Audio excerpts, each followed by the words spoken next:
질투하여 이스라엘 자손 중에서 내 노를 돌이켜서 내 질투심으로 그들을 소멸하지 않게 하였도다. 그러므로 말하라. 내가 그에게 내 평화의 언약을 주리니 그와 그의 후손에게 영원한 제사장 직분의 언약이라.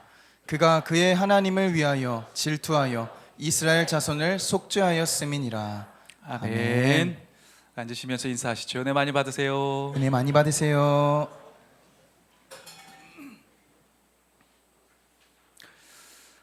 며칠 전에 한 지인과 통화를 하게 되었는데요.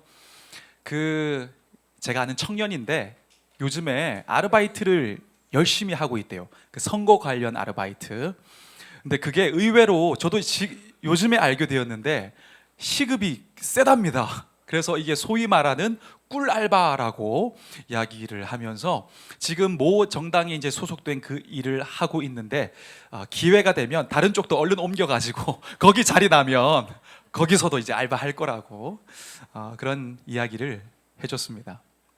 여러분, 선거가 얼마 남지 않았습니다. 그래서 각 정당과 후보는 전략적으로 자금과 인력을 집중적으로 필요한 곳에 투입하고 있습니다.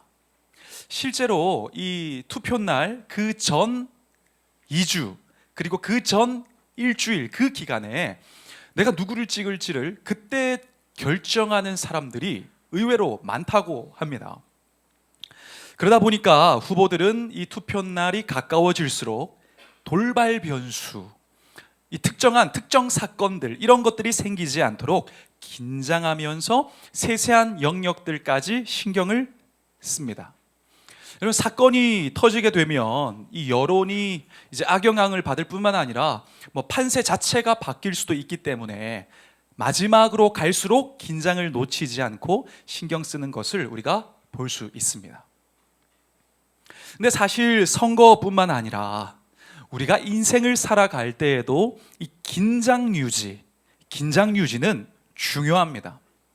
여러분, 아마 주변에서 보셔서 많이 아시겠지만 그 인생에 정말 열심히 공든탑을 다 쌓아놨는데 단 한순간의 그 실수, 그러나 선택하지 말았어야 되는 그 치명적 한 가지 실수 때문에 그 공든탑이 다 무너지는 인생을 살아가는 아마 그러한 경우들을 여러분 주변에서도 많이 보셨을 거예요. 근데 중요한 것은 우리의 영적 생활도 마찬가지라는 겁니다. 여러분, 우리가 신앙생활을 하면서 하나님을 믿고 하나님의 백성으로 살아가는 이 삶은 영적인 전쟁터입니다. 영적 전쟁입니다. 사탄은 늘 하나님의 백성인 우리를 유혹하고 시험하고 넘어뜨려서 패배감과 무기력함 가운데 살아가도록 계속해서 끊임없이 미끼를 던지고 우리 주위를 배회하며 시험합니다. 그래서 우리는 성경의 말씀처럼 늘 그 감정이, 그 상태가, 그 상황이 나를 뒤흔들고 시험에 들게 하지 않도록 늘 깨어서 근신하여 기도해야 하는 것입니다. 근데 오늘 성경에 우리가 읽었던 그 본문을 보면 그렇게 깨어 있지 못하고 가나안을 코앞에 두었는데도 이 다시 유혹과 시험에 넘어져서 비참한 상황을 경험하게 됐던 이스라엘 백성들에 대한 이야기가 기록이 되어 있습니다. 오늘 1절에 이렇게 기록되어 있습니다. 이스라엘이 시딤에 머물러 있더니 그 백성이 모압 여자들과 음행하기를 시작하니라. 여러분, 지난주에 발람과 발락에 대한 이야기를 들으셨죠? 이 발람은 주술사입니다. 발락은 왕입니다. 이 발락이 주술사 발람을 복채를 주고 사가지고 이스라엘 백성들을 저주해 달라고 했는데 발람이 어떻게 했습니까? 축복을 하고 떠나버린 거예요. 근데 그 이야기를 길게 보면 사실 이 주술사 발람이 축복만 하고 떠나간 것이 아니라 지금 자기가 뭘 받았어요? 발락한테 복채를 받아, 복채를. 근데 이걸 토해놓고 가야 되잖아요. 축복만 했으니까. 그러니까 그냥 가지 않고 이스라엘을 넘어뜨릴 수 있는 특급 비법을 전수해 주고 갑니다. 그게 민수기 31장 우리 본문 뒤쪽에 보면 16절에 기록되어 있는데 같이 한번 읽어보시죠. 보라, 이들이 발람의 꾀를 따라 이스라엘 자손을 부올의 사건에서 여호와 앞에 범죄하게 하여 여호와의 회중 가운데에 연병이 일어나게 하였느니라. 네, 이 발람은 이스라엘을 하나님이 지키시고 하나님이 보호하시고 하나님의 백성으로 그 손으로 딱 지키고 계신 이걸 알았기 때문에 알았어요. 자기가 외부적인 공격, 이 저주를 통해서 쏟아부어서 외부적인 힘으로 넘어뜨리는 것, 이거 안 되는 거구나, 이걸 알았어요. 그래서 전략을 반대로 뒤집어서 어떻게 하라고 시키고 가냐면 그들 스스로 무너지도록, 그들 스스로 음란하고 그들 스스로 우상을 섬기면서 그들 스스로 내부적으로 하나님과의 관계가 끊어지게 하여서 무너져 버리도록 하는 이 전략을 발락에게 남기고 간 것입니다. 여러분, 이 유혹과 시험은 이스라엘 백성들이 시딤이라는 곳에 장막을 쳤을 때에 이루어졌습니다. 이 시딤이라는 곳은 우리가 지도를 보면 알겠지만 우리가 그 가나안 전쟁이 있었던 첫 성 여리고에서 바로 얼마 되지 않는, 이제 조금만 더 가면 되는 그런 장소였어요. 요단강을 코앞에 둔 그 모압 평지, 이스라엘의 그 광야의 역사를 보면 광야 생활 중에서 마지막으로 진을 쳤던 곳. 모세가 여기서 마지막으로 신명기 설교를 하게 되어지거든요. 그러니까 마지막 정착지였어요. 근데 조금만 더 가면 되는 거였습니다.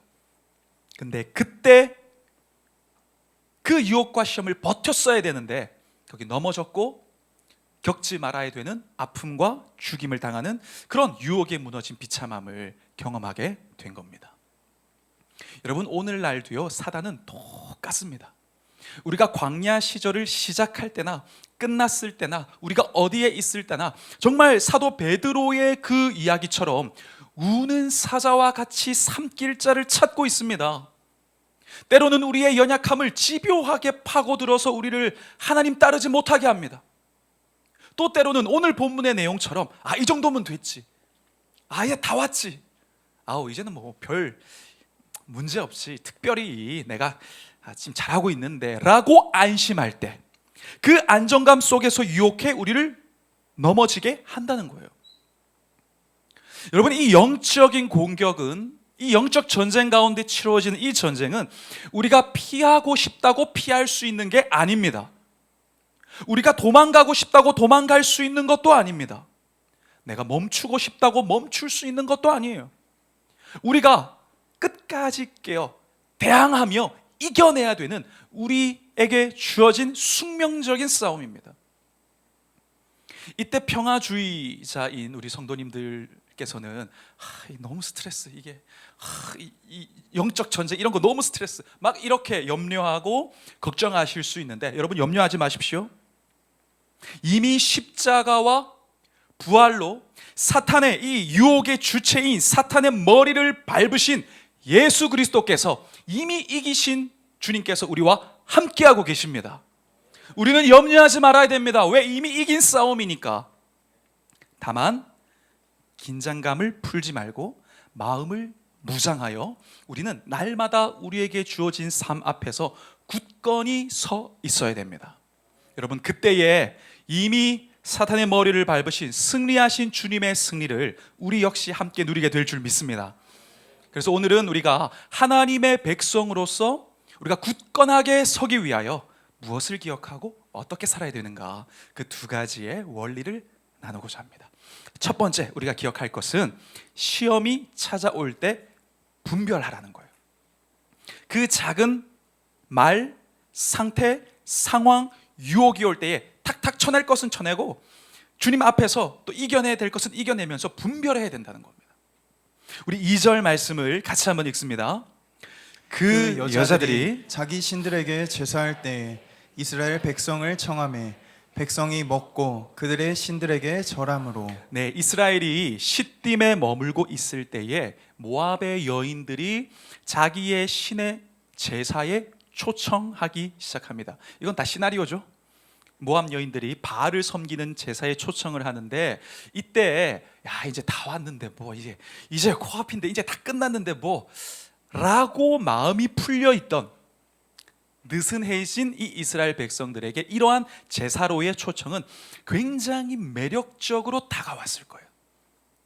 여러분, 지금 이스라엘 백성들이 뭐 먹으면서 광야에서 생활했습니까? 만나를 먹었고 메추라기를 먹었어요.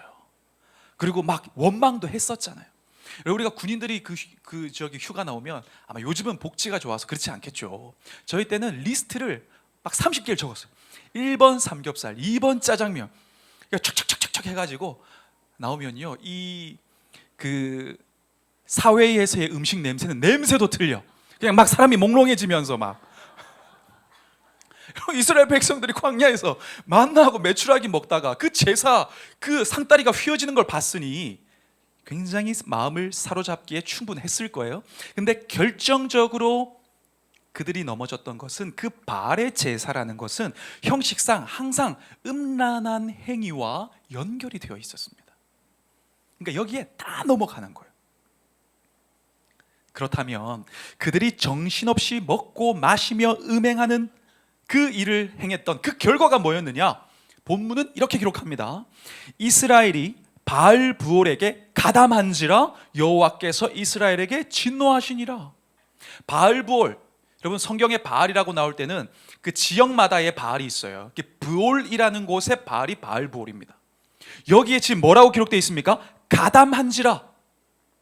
가담했다는 것은 그 원어의 뜻이 올무를 함께 메었다, 멍에를 메었다라는 뜻입니다. 여러분 아시겠지만 멍에라는 것은 소 두 마리가 있을 때 이 소 두 마리를 연결하는 게 멍에잖아요. 마치 이처럼 바알과 연결되어진, 우리 아까 찬양할 때 나는 주님께 속한 자 이렇게 찬양했는데 실제적인 그들의 마음의 중심이 바알에 속한 자가 되어서 먹고 마시고 몽롱하고 음행하고 막 취해가지고 막 절하면서 바알과 연결되어진 바알에게 속한 자처럼 이 마음의 중심이 옮겨졌다는 거예요. 정확하게 발람이 의도했던 그 사악한 각본대로 진행이 되고 있었습니다. 이러한 모습을 보면서 우리는 반드시 잊지 말고 기억해야 합니다. 사탄은요, 그때나 지금이나 가장 나에게 매력적인 것, 가장 내가 넘어지기 쉬운 취약한 그거, 내 마음의 중심과 영혼의 아킬레스건, 그걸 갖고 계속 칩니다. 여러분 잘 한번 통계를 내보세요. 여러분이 넘어지지 않는 걸로 여러분 넘어지지 않아요. 왜? 어차피 그걸로 공격해도 안 넘어져요. 사탄은 계속해서 내가 넘어지기 쉬운 매혹적인 그거 갖고 막 남들과 비교하고 있는 그걸 계속 집요하게 칩니다. 그걸 가지고 마치 하와가 선악과를 보면서 야, 하나님처럼 될까? 그때 막 먹음직하고 보암직하고 그렇게 보였던 그 선악과와 같은 나에게 매력적이고 내가 꼭 필요한 그걸 가지고 유혹한다는 거예요. 여러분 그래서 우리에게 필요한 것이 분별력입니다. 하나님이 싫어하시고 하나님께서 기뻐하시지 않는 것을 정확하게 분별하여, 여러분 우리는 아예 그러한 것들을 첫 단추부터 끼지 말아야 됩니다. 하나를 허용하면 반드시 도미노처럼 더 큰 죄로 연결되게 되어 있습니다. 여러분 오늘 백성들의 상황도 보십시오. 본문은 그들의 상태를, 죄악 가운데 빠져갔던 그들의 이 상태를 점진적으로 표현하고 있습니다. 첫 번째, 그들이 먹었어요. 두 번째, 그들이 막 정신없이 절했어요. 세 번째, 가담했어요. 연합된 겁니다. 여러분 이처럼 죄는 세 가지 속성을 가집니다. 반복성, 전염성, 성장성. 죄는 반복됩니다. 그 똑같은 죄에 또 걸려 넘어집니다. 그리고 전염됩니다. 공동체, 내 주변 사람들에게 선하지 않은 영향력을 주면서 분위기를 만들어가요. 그리고 성장합니다. 계속해서 커지는 거예요. 그래서 여러분 성경의 신약의 야고보 사도가 뭐라고 이야기하고 있습니까? 야고보서 1장 14절 이하를 보면 이렇게 강력하게 경고하고 권면합니다. 오직 각 사람이 시험을 받는 것은 자기 욕심에 끌려 미혹됨이니, 그러니까 내가 원하는 거, 나에게 매혹적인 것, 거기에 끌려 미혹됨이니, 욕심이 같이 읽습니다. 욕심이 잉태한 즉 죄를 낳고 죄가 장성한 즉 사망을 낳으니라. 내 사랑하는 형제들아 속지 말라. 속지 말라는 거예요. 야, 이 정도는 괜찮지 뭐. 아이고 이거 별거 아니야. 내가 거기 가도 충분히 이겨낼 수 있어. 이 정도는 딱 한 번만 딱 하고 다음부터는 내가 안 할 수 있어. 충분히 그렇게 할 수 있다니까. 속지 말라는 거예요. 사탄은 처음부터 결코 큰 것을 요구하지 않습니다. 작고 사소해 보이는 그 매력적인 것으로 우리의 마음의 문을 계속해서 유혹하며 두드립니다. 그때 경계하지 않으면 점점 더 큰 타협으로 이루어지고 연결되고 그 타협들의 결론은 결국 우리 영혼의 붕괴로 이루어진다는 거예요. 여러분, 일상의 유혹이라는 책에서 이렇게 소개합니다. 유혹은 보통 자기 자신을 잘 안다고 착각하는 것에서부터 시작된다. 처음부터 망가질 것을 예상하고 어떤 선택을 하거나 그러한 자리로 가는 사람은 없다. 나는 그렇게 되지 않을 것이다 라는 믿음, 즉 통제 가능하다는 믿음 아래 의도적이든 우발적이든 그 유혹의 자리에 가게 된다. 그렇게 부지중의 유혹에 넘어가 무너진다는 거예요. 나 충분히 이길 수 있어, 그거 별거 아니야. 그러다가 이슬비에 옷이 젖듯이 점점점 거기에 빠져들고 넘어진다는 것입니다. 우리가 깨어 분별하여 기도함으로 작은 것과는 타협하지 않는, 첫 단추를 끼지 않는 결단으로 날마다 각성하여 주님 앞에 굳건히 서는 여러분 되시기를 축원합니다. 여러분, 그렇다면 이 도둑처럼 몰래 찾아오는 이 시험, 이 유혹 어떻게 분별하고 차단할 건가? 성경은 분명하게 말씀하고 있습니다. 여러분, 그 예방법은 하나님을 경외하는 삶을 멈추지 않는 거예요. 여러분, 하나님을 경외하는 삶이라는 것은 곧 하나님을 의식하는 삶을 살아간다는 것과 똑같은 의미입니다.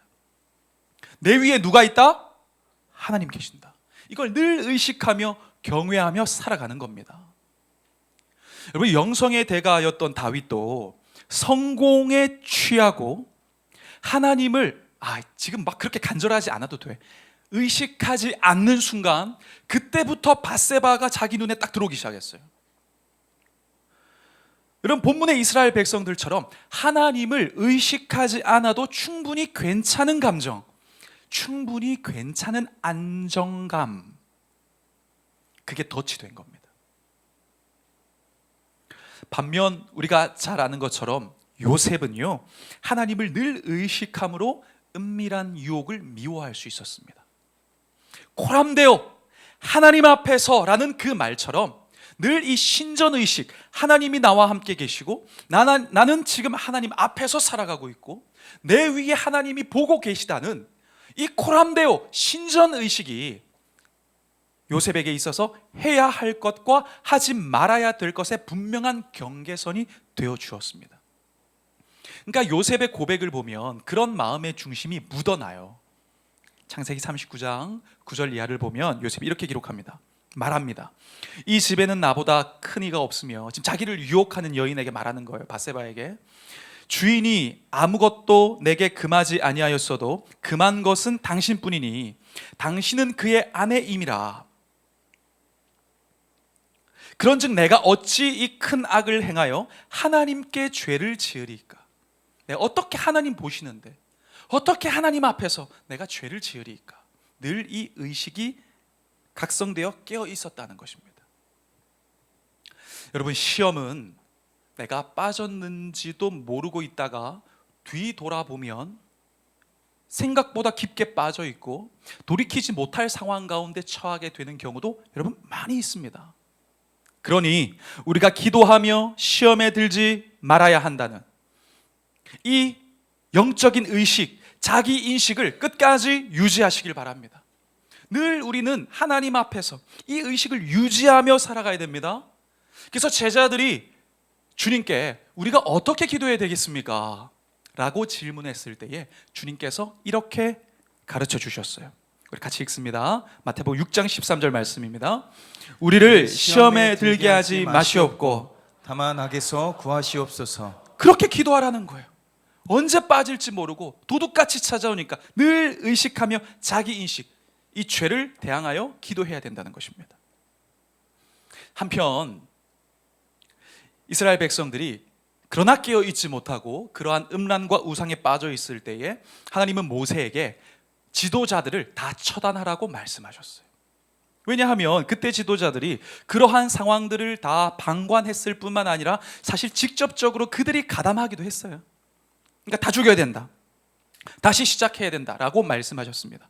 4절에 보면 여호와께서 모세에게 이르시되 백성의 수령들을 잡아 태양을 향하여 여호와 앞에 목매어 달라. 그리하면 여호와의 진노가 이스라엘에게서 떠나리라. 이미 전염병이 하나님의 심판으로 시작되고 있었어요. 근데 이렇게 하면 전염병이 떠나리라 말씀하셨습니다.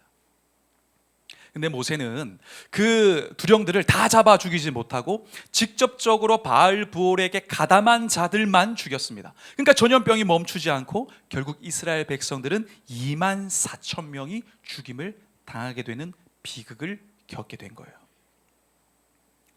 여러분, 만약 이 장면을 보시면서 야, 하나님 진짜 잔인하시네, 하나님 이제 너무하시네, 그렇다고 2만 4천 진짜 어우 무섭다라고 생각하신다면 여러분, 이건 우리가 굉장한 오해를 하고 있는 겁니다. 여러분, 오히려 하나님은 그들을 살리시기 위하여 악성 종양들을 다 잘라내신 거예요. 그들을 살리려는 심판이었습니다.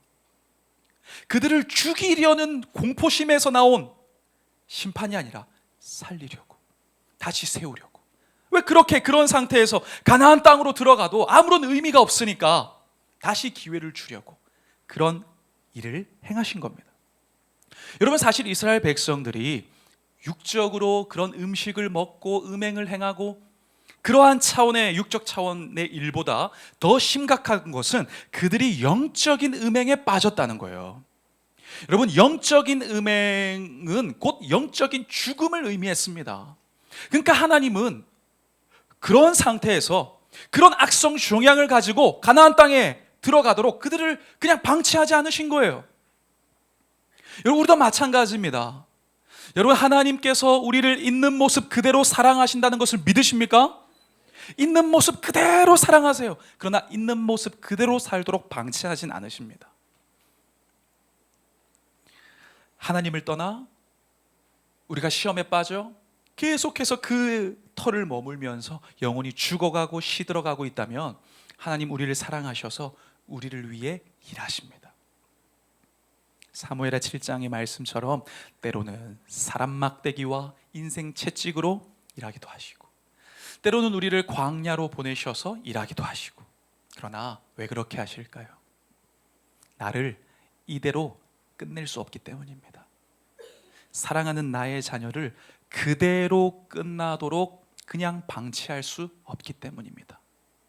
이대로 그냥 둘 수 없는, 살리시고자 하는 하나님의 사랑 때문입니다.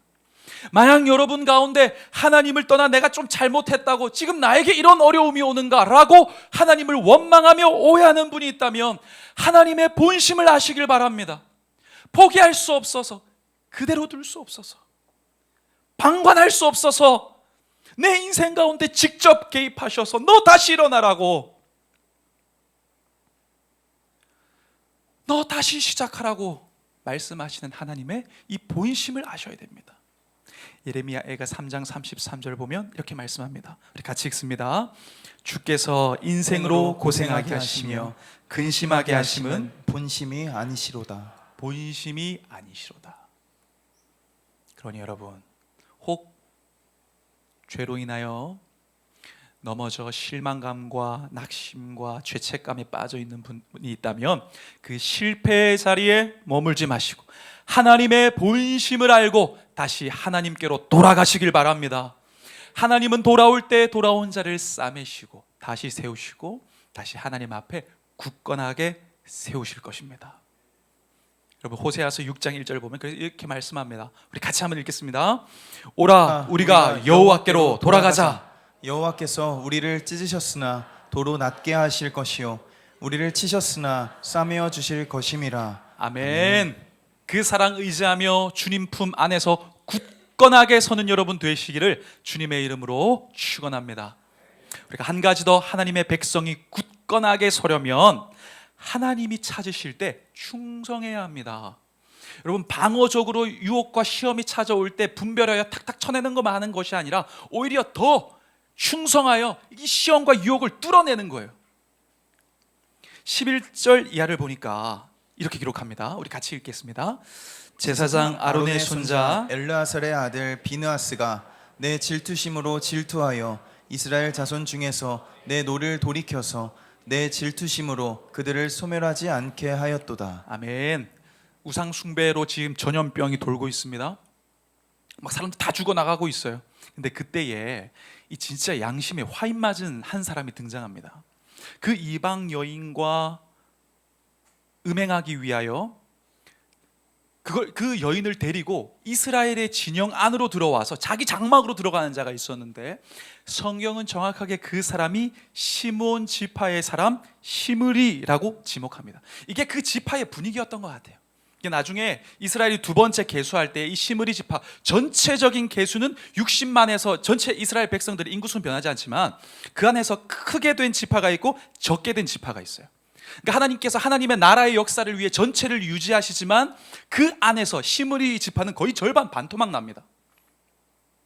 이 시몬 지파의 시므리, 이 사람이 이방 여인과 음행하기 위해 자기 텐트에 들어가고 있는 거예요. 그러니까 이걸 보고 따라 들어가서 창으로 한 방에 깨워 죽인 사람이 있었으니 그가 바로 비느하스였습니다. 여러분, 비느하스가 그렇게 딱 죽일 때 전염병이 싹 멈췄어요. 하나님은 그러한 행동을 한 이 비느하스를 향하여 뭐라고 평가하시냐면 11절을 우리 같이 읽겠습니다. 비느하스가 내 질투심으로 질투하여 이스라엘 자손 중에서 내 노를 돌이켜서 내 질투심으로 그들을 소멸하지 않게 하였도다. 네, 지금 하나님 뭐라 말씀하세요? 비느하스를 내 질투심을 가진 자다. 여기서 질투라는 단어는 카나라는 단어인데 열정적인 사랑, 맹렬한 열심이라는 의미입니다. 그러니까 하나님께서 보실 때 이 비느하스는요, 하나님의 마음, 하나님의 열심, 불타는 열정, 하나님의 심장을 가진 자였어요.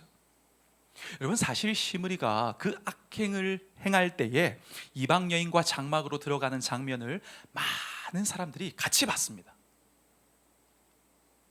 근데 그 자리에서 하나님의 마음을 품고 거룩한 질투를 가지고 하나님을 향한 거룩한 분노를 가지고 야, 저거 아니지 않냐, 그 자리를 박차고 일어나 결단한 사람은 딱 한 사람, 비느하스밖에 없었어요. 여러분, 그러한 비느하스를 보면서 하나님의 마음이 어땠을까요? 아이고, 또 오바한다, 그렇게 하셨을까요? 잠언 25장 13절은 이렇게 기록합니다. 충성된 사자는 그를 보낸 이에게 마치 추수하는 날의 얼음 냉수 같아서 능히 그 주인의 마음을 시원하게 하느니라. 야, 내가 너를 보니까 내 마음이 시원하다. 하나님은 지금도 바로 그런 사람을 찾고 계십니다. 하나님의 마음을 품고 하나님이 원하시는 일이 있을 때에 자신을 드릴 수 있는 사람, 하나님께서 찾으실 때에 고개 돌려 외면하지 않고 그 일에 박차고 일어나 충성을 아끼지 않는 그 사람, 그 사람의 하나님 목말라 하신다는 거예요. 여러분, 다윗이 왜 하나님이 보실 때에 다윗은 내 마음에 합한 자야, 왜 그렇게 인정하셨을까요? 다윗은요, 하나님이 필요로 하실 때 숨지 않았어요. 모두가 막 골리앗이 여호와가 어쩌고 저쩌고 막 비방하고 막 그렇게 까내리고 있는데 모두가 두려워서 고개 숙이고 있을 때 다윗 뭐 했어요? 하나님 딱 필요로 하실 때에 다윗은요, 물맷돌 돌리려고 돌 줍고 있었어요. 너 죽었다 이제 나. 하나님이 보실 때에 얼마나 마음이 시원했겠습니까? 다윗이 이겼어요? 하나님이 이기신 거예요. 아마 다윗이 거꾸로 물맷돌 던졌어도 골리앗 이마에 정확하게 박혀서 죽었을 거예요. 하나님이 하시는 거니까. 오늘 비느하스도 마찬가지입니다. 그가 거룩한 분노와 질투로 충성을 다했을 때 하나님 그를 인정하셨어요. 가장 하나님이 필요로 하실 때 하나님의 편에 섰던 결단, 그걸 귀하게 여기시고 하나님 약속하십니다. 12절 이하를 보니까 그러므로 말하라, 내가 그에게 내 평화의 언약을 주리니 그와 그의 후손에게 영원한 제사장 직분의 언약이라. 그가 그의 하나님을 위하여 질투하여 이스라엘 자손을 속죄하였음이니라. 여러분, 실제로 이 약속처럼 신약의 로마에 의해서 이스라엘이 완전히 멸망하기 전까지 이 제사장 직분은 레위 지파인 비느하스 가문에서 계속 나오게 되어집니다. 사사시대 때 잠깐 이 엘리 때 빼고 쭉 이어지게 되는 거예요. 여러분, 사탄은 우리가 하나님의 편에 서서 충성하는 것이 야, 너 그거 손해보는 거야 라고 속입니다. 팩트가 아니라 속이는 거예요. 야, 그렇게 너의 십자가를 부담스럽게 지지 않아도 충분히 영광에 참여할 수 있어 라고 속입니다. 그러나 주님은 분명하게 말씀하십니다. 아무든지 나를 따라오려거든 자기를 부인하고 날마다 제 십자가, 너의 십자가, 자기 십자가를 지고 나를 따를 것이니라. 야, 무거운 너의 십자가는 이제 그만 내려놓아라 라고 이야기하는 달콤한 위로에 속지 마십시오. 내가 져야 하는 사명이 때로는 무겁고 버거울 수는 있어도 포기하지 말아야 됩니다. 왜? 하나님은 하나님께 충성된 자를 결코 손해로 끝나게 하지 않는 분이세요. 여러분, 주님의 말씀이시고 하나님의 감동이고 성령께서 여러분에게 감동을 주셨다면 여러분 그 일에 충성하는 자가 되시기를 바랍니다. 주님께서 요청하셨다면 숨지 말고 적은 것에도 충성하는 되는 자가 되시기를 축원합니다.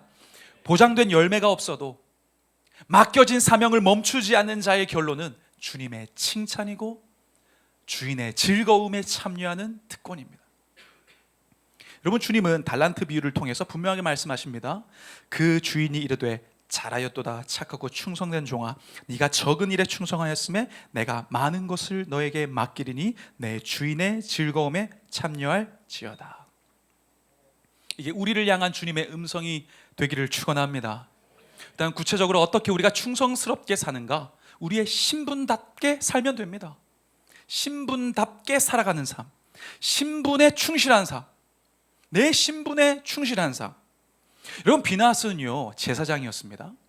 제사장은 하나님과 사람을 연결하는 역할이에요. 그 역할에 충실했고 사명을 온전히 감당했습니다. 그 결과로 하나님의 기쁨이 됐어요. 마찬가지로 여러분, 우리가 항상 말씀 때 나누는 것처럼 하나님께 부름받은 왕 같은 제사장입니다. 믿으십니까? 이게 내가 원튼 원하지 않든 나의 신분이에요. 그러나 구약의 제사장처럼 성막 안에서만, 성전 안에서만 예배하는 자가 아니라 파송하신 그곳에서, 보내신 그곳에서 예배하며 주님의 일을 이루는, 주님의 뜻을 이루는 자로 파송받은 제사장입니다. 그래서 주님은 우리가 어디에 있든지 무엇을 하든지 어떤 자리에 있든지 가정에 있든지 직장에 있든지 사업장에 있든지 어디서 무엇을 하든지 어떻게 살라고 말씀합니까? 그런즉 너희가 먹든지 마시든지 무엇을 하든지 다 하나님의 영광을 위하여 하라. 이것이 우리의 역할이며 이 역할대로 살아가는 것이 우리의 신분인 것입니다. 우리의 정체성인 거예요. 그러니 여러분, 우리가 꼭 기억하면 좋겠습니다. 우리가 삶에서 무엇을 하든, 가정에서, 직장에서, 사업에서, 육아를 하든 무엇을 하든 우리가 하고 있는 지금 그 행위는 궁극적 최종적 주님께서 우리에게 맡기신 그 사명을 감당하기 위한, 그 목적을 위한 수단이라는 거예요. 여러분, 그 일을 통하여 하나님의 이름을 높이시길 바랍니다. 그 사람과 하나님을 연결시키길 바랍니다. 여러분이 있는 곳이 선한 하나님의 나라와 영역이 될 수 있도록 기도하시고 힘쓰시길 바랍니다. 우린 그걸 위해 그곳에 존재하는 겁니다. 우리가 나의 십자가를 지고 해야 할 사명에 다시 집중하면 좋겠습니다. 그때 나만 굳건히 세워지는 것이 아니라 나와 함께하는 나의 가족이, 함께하는 그 직장이, 함께하는 교회 공동체가 든든히 굳게 서게 되는 은혜를 경험하게 될 줄 믿습니다. 고린도전서 15장 58절은 그래서 우리에게 이렇게 위로하고 권면합니다. 내 사랑하는 형제들아, 견실하여 흔들리지 말고 항상 주의 일에 더욱 힘쓰는 자들이 되라. 이는 너희 수고가 주 안에서 헛되지 않은 줄 알미라. 내가 말씀으로 애들 양육하려고 애쓰고 나도 피곤해 죽겠는데, 내가 그 직장 가운데서 조금이라도 더 정직하게, 왜 크리스천이 하나님의 백성 이런 사람이라는 거 보여줘야 되니까, 그렇게 소금처럼 빛처럼 살아갈 때에 서럽고 욕먹고 손해보고 피해보고 애들은 따라주지도 않고 그렇게 서럽고 힘들 때에 여러분 꼭 기억하십시오. 주님이 말씀하십니다. 이는 너희의 수고가 주 안에서 헛되지 않음이라. 성령의 음성으로 들리시면 좋겠어요. 너 그 수고가 헛되지 않다. 헛되지 않다. 보이는 열매가 없지만 헛되지 않다.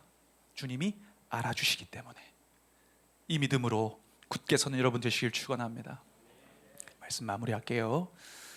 여러분, 지금 살아가는 우리 이 세대와 시대는 하나님의 질서를 거스르는 문화와 사상이 난무하는 유혹의 시대입니다. 하나님의 법과 질서가 아니라고 할지라도 사람에게 좋다라고 주장하는 것이 옳은 것이고 맞는 것으로 여겨지는 그런 우리는 영적 전쟁의 한복판에 서 있습니다. 그러나 잊지 마십시오. 바로 그때 하나님은 그러한 세상 가운데서 하나님의 질투하심을 품은 한 사람을 찾으십니다. 하나님이 기뻐하시는 것을 기뻐하고 하나님께서 싫어하시는 것을 나도 싫어하고 하나님이 기대하시는 것을 행하는 그 역할을 감당하는 한 사람. 모두가 고개 돌릴 때에 나 혼자만은 그렇게 하면 안 된다고 하나님의 마음을 품을 수 있는 사람, 하나님의 마음을 시원케 하는 사람, 그 사람을 찾고 계신데 여러분과 여러분의 자녀가 그러한 한 사람 되시길 축복합니다. 여러분, 오늘 하나님의 백성이 굳건하게 서는 법에 대하여 나누었습니다. 시험이 찾아올 때 깨어 분별하십시오. 하나님이 찾으실 때 숨지 말고 충성하십시오. 그러한 우리의 삶이 나를 세우고 가정을 세우고 교회를 세우고 이 땅을 세워가는 그러한 하나님의 은혜의 기초가 되게 될 줄 믿습니다. 그러한 삶으로 굳건하게 서는 여러분 되시기를 주의 이름으로 축원합니다. 우리 함께 이 마음을 가지고 우리 이 찬양 같이 고백합니다.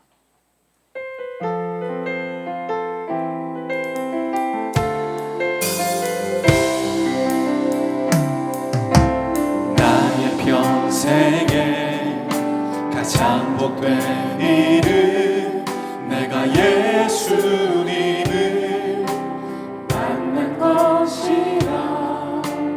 나의 평생에 가장 잘한 일은 내가 예수님을 주로 섬긴 것이라. 이 세상을 살동안 이 세상 살동안 내가 걷는 길이 때론 험하여서 넘어질 때도 주의 강한 손이 나를 붙드시니 나는 예수님만 주로 섬기며 살리. 우리의 마음으로 주께 고백합니다. 나는 주를 섬기는 것에 후회가 없습니다. 내가 걸어온 모든 시간 다 주의 은혜니 내가 걸어간 모든 날도 주만 섬기며 살리. 오직 예수 이름 부르며 살아가리라. 나는 주를 섬기는 것에 나는 주를 섬기는 것에 후회가 없습니다. 내가 걸어온 모든 시간 다 주의 은혜니 내가 걸어간 우리가 주님 찾는 그 한 사람 되길 소망하며 우리 마지막으로 우리의 마음을 모아 우리 한 번 더 고백합니다. 나는 주를 섬기는 것에 나는 주를 섬기는 것에 후회가 없습니다. 내가 걸어온 모든 시간 다 주의 은혜니 내가 걸어간 모든 날도 주만 섬기며 살리. 오직 예수 이름 부르며 살아가리라. 사랑의 아버지 하나님, 쉬지 않고 유혹하는 사탄의 시험이 우리에게 다가올 때 우리가 깨어 분별하여 기도함으로 하나님의 계획에서 우리가 벗어나지 않도록 늘 우리를 지키게 하시고, 특별히 하나님께서 우리에게 감동 주실 때에 주님을 위해서라면 사람에게 충성하지 않고 세상에 충성하지 않고 내 욕망과 내 꿈에 충성하지 않고 주님의 그 명령과 뜻하심에 충성하여 하나님, 제가 여기 있사오니 나를 써주시옵소서 고백하여 하나님의 마음을 시원케 하고 주님께서 공동체와 속한 곳을 굳건하게 세우는 데에 쓰임받는 우리가 되게 하시고, 우리 자녀들이 되게 하시고, 우리 교회가 되게 하여 주옵소서.